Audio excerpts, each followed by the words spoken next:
Hello, welcome to my incredibly messy office, which we call the lady room. Over here, holiday mess.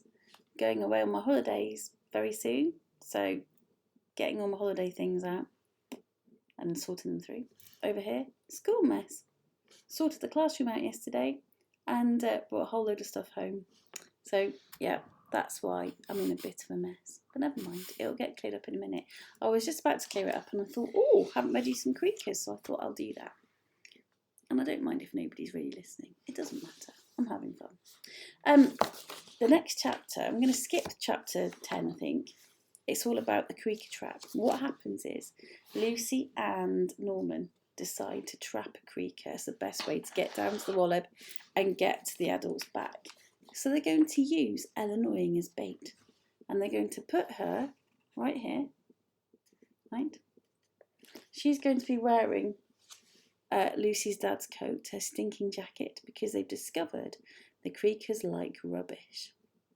They've worked that out by the fact their houses keep getting tidied up. So they're going to stick her in Lucy's dad's stinking jacket, and they're going to lower the laundry basket on top of them when they're there and catch a Creaker.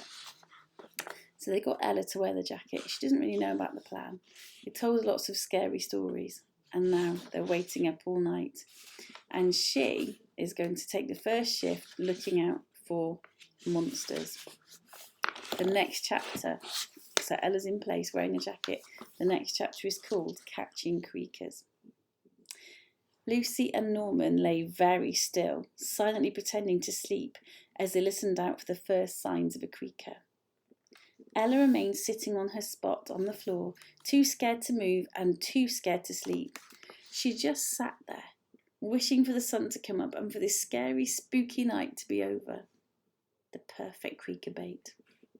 There was no way Lucy was going to fall asleep tonight, not with the risk of losing her dad's jacket to a bunch of creepy creatures from under her bed. As she stared at the inside of her wardrobe and her eyes adjusted to the dark, she began to see the things inside. So she's hiding in her wardrobe, keeping an eye on Ella while they wait for the Creakers. Her second and third favourite pair of dungarees hanging overhead, her shoes piled in the corner, and then something else caught her eye. Some writing on the inside of the door. It was a chart measuring her height over the years. Of course it was right there every time she opened her wardrobe, but it was one of those things she'd seen so often that it had become invisible to her. Now that she had time to really look at it, she realised how amazing it was to see how small she'd once been and how much she'd grown. But as she studied it in the thin crack of light coming in through the slightly open door, she realised what was so special about it. Scribbled with a marker pen next to the chart was the word Lucy, and Lucy recognised her dad's handwriting. The distinctive way he wrote his Y's with the extra loop in the tail. Her heart fluttered a little at seeing this piece of her dad that she'd forgotten was there. She couldn't remember when the chart had started. She squinted in the dim light and looked at the very lowest marking on the chart, close to her feet. The words, age 2 and 7 months, were written there, in her mum's neat handwriting. As her name moved higher and higher up the door and the ages next to it grew older, Lucy spotted something right near the top.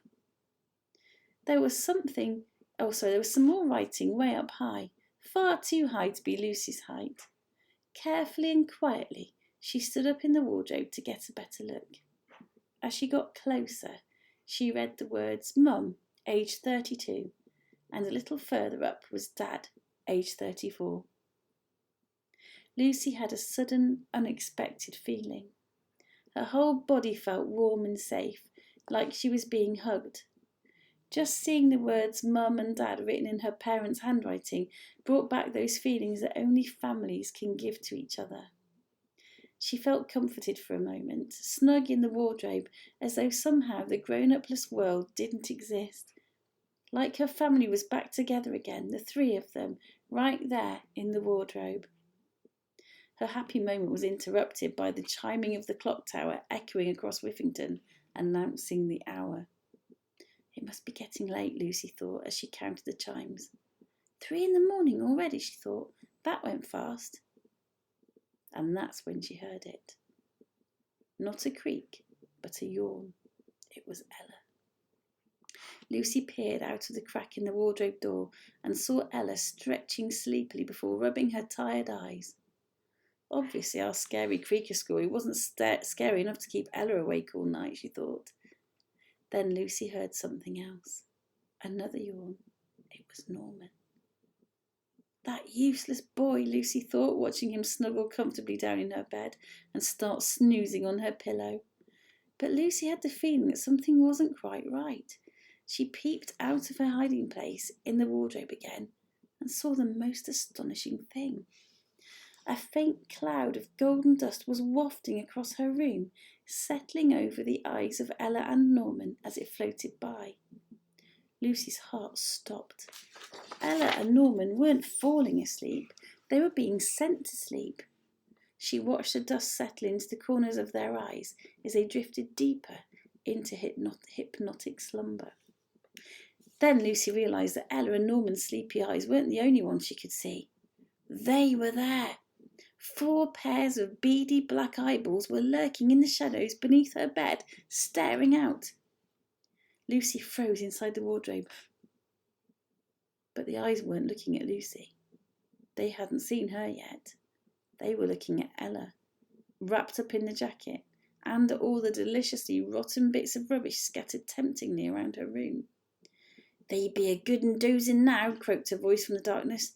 "Dozy dost always be working a treat."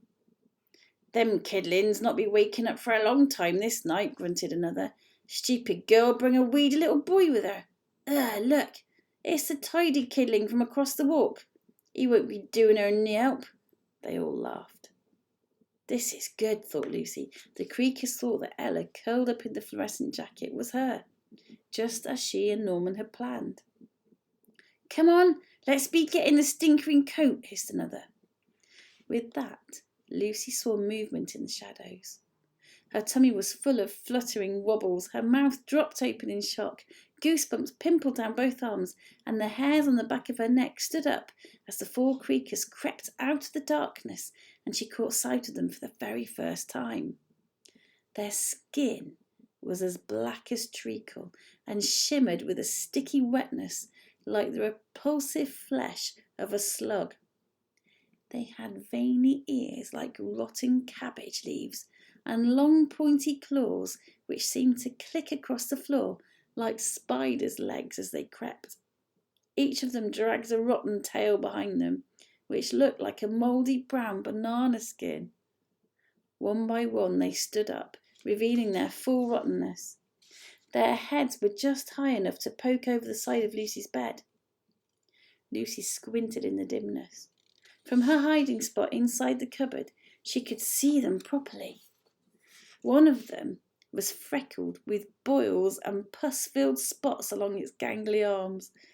Another's sticky skin had dry, flaky patches peeling off, reminding Lucy of the time she got sunburn on holiday. The chubbiest one had matted, waxy hair poking out of its oversized ears and a belly like a small round cannonball.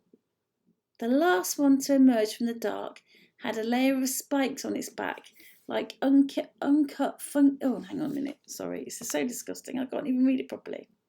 The last one to emerge from the dark had a layer of spikes on its back, like uncut fingernails poking out in every direction. Have a look at that. Whoa. You would want those under your bed, would you?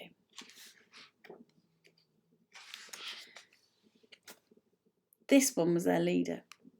Lucy could tell by the way the rest creaked out of his way as he crept along the wooden floorboards and into her room. The sight of them made Lucy gag. They were the most hideous things she'd ever seen, but their disgustingness was only just beginning.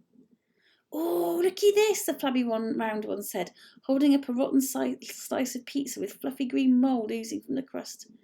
Norman salvaged it from the rubbish truck earlier on, thinking it would be a great Creaker bait. He was right, thought Lucy, pulling her face as the Creaker gave it a greedy sniff. Sit down, Guff. We're here for one thing this night," hissed the leader. Guff? What an awful name, Lucy thought. Guff let out an awful gassy bottom burt from his little fat bum, and Lucy realised how he got his name. "But Grunt, look at all these treasures! They're even be covered nice and rotten," said Guff, looking at the trail laid out across the floor. "Grunt? That's an even worse name than Guff," thought Lucy.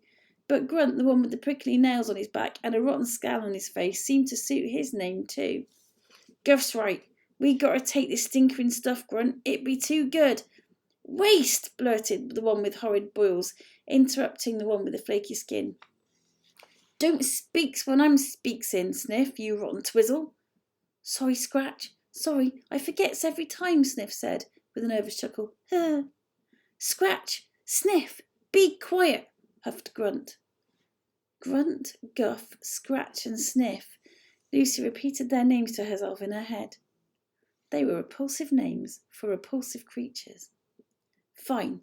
If you wants the rubbish, we'd better be creaking swift and quicky," Grunt said, and with those words the 4 Creakers began doing the grossest, most peculiar thing. They stretched out their sticky wet arms and legs and began rolling around the room.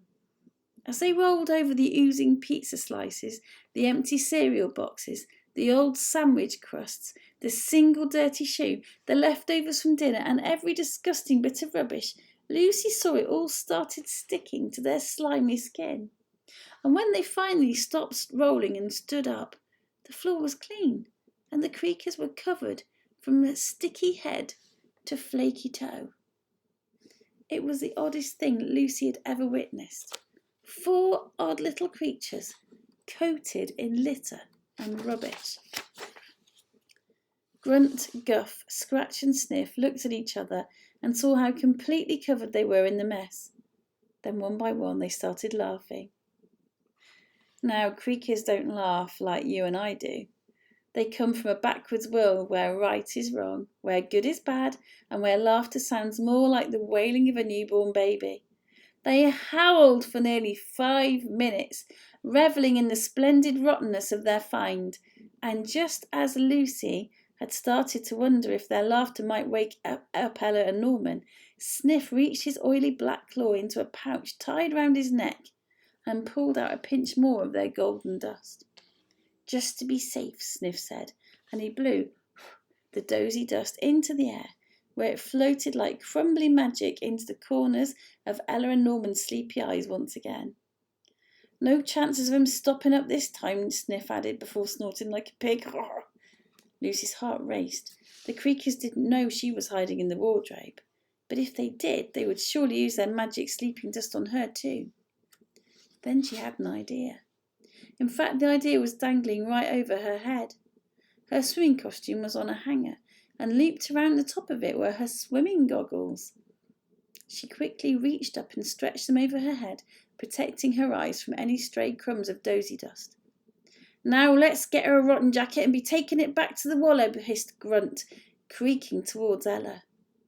The 3 other Creakers followed behind him, moving as a shadowy pack into the centre of the room, a dark glob of sliminess creeping up on Ella, who was slumped in a slumberous heap.